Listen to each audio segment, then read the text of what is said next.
for today's episode, magluluto naman tayo ng napakasarap at napakasolid na squid balls. Sobrang napakadali lang gawin nito at higit sa lahat, pwede rin pang negosyo. At gagawa pa tayo ng napakasarap at napakasolid na manong sauce, kaya tara simulan na natin to mga kasolid. Bale, bumili nga pala ako ng nasa 1 kilong pusit sa EPSA Talipapa. Bale, pagdating ko sa bahay ay dali-dali ko itong tinanggal sa plastic. Bale, ang unang gagawin ko dito mga kasolid, aalisin ko muna yung pinakabalat nila, tatanggalan ng mga lamang loob. Maraming salamat sa mga bagong viewers at followers dyan. Welcome po kayo dito.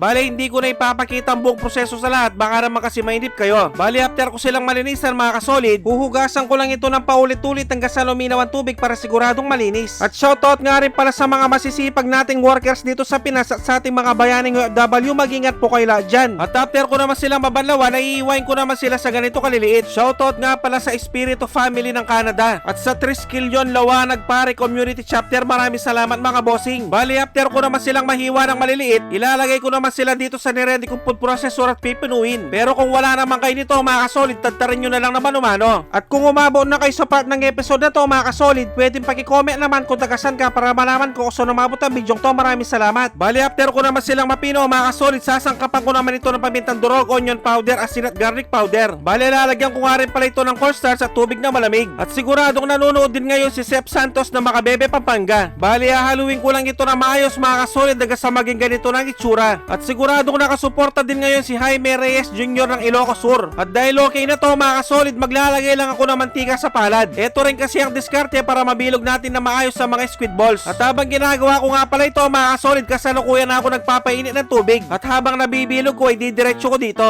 At papakuluan ko lang to sa katamtamang lakas ng apoy. Balikan natin mamaya. At fast forward tayo mga kasolid, pagkalipas ng 2 minuto, pwede na to. Bale, iseset aside na natin para palamigin. At habang naghihintay tayo mga kasolid, gagawa muna ako ng napakasarap na manong sauce o yung tinatawag nilang fishball sauce. Bale, pinaghalo-halo ko lang ang tubig, toyo, asukal, bawang, pamintang durog, seasoning at cornstarch. At hahaluin ko lang to sa mainang lakas ng apoy hanggang sa makuha ang tamang lapot. At yan, pagkalipas ng ilang minuto, pwede na to. At sakto naman, mainit na yung mantika, start na tayo magprito. At fast forward tayo mga kasolid, pagkalipas ng ilang minutong pagpiprito, pwede na to. At tingnan nyo naman ang itsura, napakaganda at nakakatakam. At siguradong nakasuporta din ngayon si Maribel Kate Pusyo ng Saudi Arabia at si Kim Chantel Baldomero Espiritu ng Bataan. At dahil luto na ang aking napakasarap at napakasolid na squid balls na pwede pagnegosyo, magpiplating na tayo. At pag-rate naman 1 to 10 ang recipe natin ngayon mga kasolid, maraming salamat. At syempre, dito na tayo sa pinaka-exciting part, ang tikiman time, yun no? At isasawsaw ko ito dito sa ginawa ko napakasarap na sauce. Kain po tayo mga kasolid. Sus Mariosep, kanyama na po. Grabe mga kasolid, purong pusit kasi ito, kaya sobrang napakalasa. At bibigyan ko na kayo ng pangmalakasang perfect bite para dito. Yung isasawsaw mo sa napakasarap na suka mga tampo.